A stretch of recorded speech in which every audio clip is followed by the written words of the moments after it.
திருவிளையாடல் திருவிளையாடல்னு சொல்லுவல, இது கூட உன் முருகனோட திருவிளையாடல் தான் நான் நினைக்கிறேன். God is great. அவர் ஷாக் கொடுத்தது அறிவுக்கு மட்டும் இல்ல, ரத்னாவுக்கும் தான். ஏடி, எத்தனை தடவை அதையே சொல்லிக்கிட்டு இருப்ப?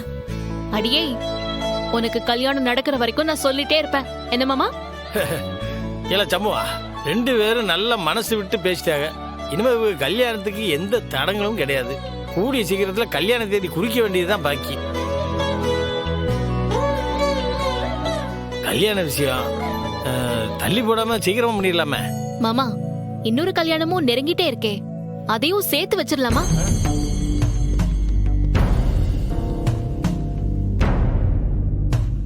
என்ன மாமா, வீராவோட கல்யாணம் அவளுக்கும் ஓகே ஆயிடுச்சுன்னா 2 கல்யாணத்தையும் நாம ஒன்னா நடத்திடலாம்ல?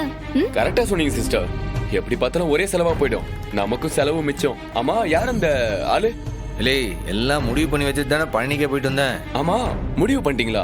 யார் இந்த லக்கி ஃபெலோ? உனக்கு தெரியாதா என்னல?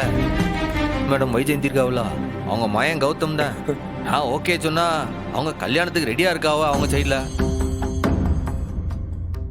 டேய், அப்போ உனக்கு சம்மதமா? இல்லை, என்ன உனக்கு தெரியாத மாதிரி இல்ல கேட்க? இல்லை, நீ தானே சொன்னத. நானும் அதை பழனி முருகன் கோயில வச்சு யோசிச்சு பார்த்தேன். சரியா வரும் தான் தோணுது. இந்தால, பழனி முருகன் எப்போ உனக்கு துணையா நிப்பான். இப்போது கையை காலை வச்சுட்டு கல்யாணம் வரைக்கும் சும்மா இல்ல. இதுக்கப்புறம் நீங்க பாருங்க, குட் பையா இருப்பேன். இல்லை, இந்த எடுத்துக்கங்க. நீ எடுத்துக்க.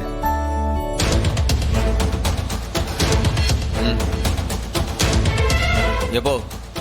அங்க வை, நான் எடுத்துக்கிறேன். இந்தல பூ வச்சுக்க. இந்தல கனிக்கு எடுத்து வைங்க. நீங்களும் எடுத்துங்க.